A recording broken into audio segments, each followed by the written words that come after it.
Hi, everyone, and welcome to our Georgia Literacy Legislation Roundtable. Georgia is currently experiencing a unique synergy around literacy with several developments that have impacted literacy policy and practice statewide. The Georgia Early Literacy Act, also known as House Bill 538, and Georgia's dyslexia efforts, Senate Bill 48, are all important initiatives that will help guide Georgia's literacy journey over the next few years. Today, we're going to answer some important questions about the K-3 screener, dyslexia screener, and structured literacy. So let's get started. Our first question is, what is the K-3 screener? The K-3 screener is a tool used to assess the foundational skills of students in kindergarten through third grade. It's legislated, meaning it's required by law as a part of the Georgia Early Literacy Act, and it helps us identify areas of growth and skill gaps in our students. That's right. By using the results of the screener, teachers can understand what to focus on in small group, or if any interventions are needed. How is all this testing helping our students? Well, the testing helps us identify areas where students need improvement and allows us to address those needs early on. This proactive approach ensures that students don't fall behind. And it helps teachers focus on their instruction more effectively. By knowing which areas to target, teachers can provide more personalized and effective support to their students. Our next question is, what is the characteristics of dyslexia screener? The screener is a tool used to identify students who may be at risk of dyslexia because they show some of the characteristics of dyslexia. This is important because early identification allows us to provide the necessary interventions and supports to help these students succeed. How does the dyslexia screener work? Good question. The screener involves a series of assessments that evaluate a student's reading and language skills.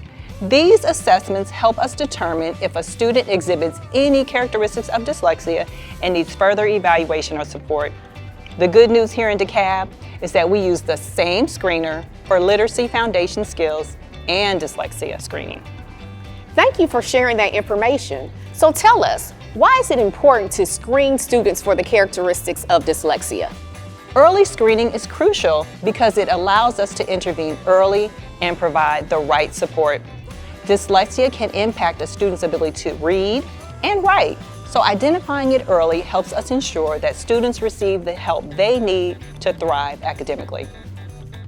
Finally, let's discuss structured literacy. What is structured literacy? Structured literacy is an approach to teaching reading that is systematic, explicit, and evidence-based. It focuses on teaching the structure of language, including phonology, morphology, syntax, and semantics. How does structured literacy benefit students? And why such the big push at this time? Structured literacy is particularly beneficial for students with reading difficulties, including dyslexia. It provides clear and direct instruction in the foundational skills of reading, which helps all students become proficient readers. Research shows that 70% or more of students will learn to read with a structured literacy approach, and that for advanced readers, this approach can actually accelerate literacy growth. So now that we've discussed structured literacy, what role do our high-quality instructional materials, HQIM, play in the role of the implementation of structured literacy? HQIM are essential in structured literacy because they provide the resources and support that teachers need to deliver effective instruction. These materials are aligned with evidence-based practices and help ensure that all students receive high-quality reading instruction. Here in DeKalb, we've adopted Wonders in grades K2 and MyView in grades 3-5, following our board-approved process. Both resources are on the state-approved Department of Education list. Thank you. And how are our teachers supported in implementing structured literacy? Professional learning for teachers is a key component. It ensures that teachers are well trained in structured literacy practices and can effectively use HQIM to support their students' reading development. Under the Georgia Early Literacy Act, all K-3 teachers are required to have a form of state-approved education in structured literacy. Most courses and endorsements on the approved list are upward of 30 hours of education.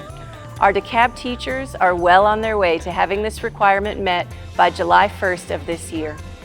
Well, that's all for today's question and answer session. We hope you found this information helpful. If you have any more questions, feel free to reach out. Thanks for watching, and we'll see you next time.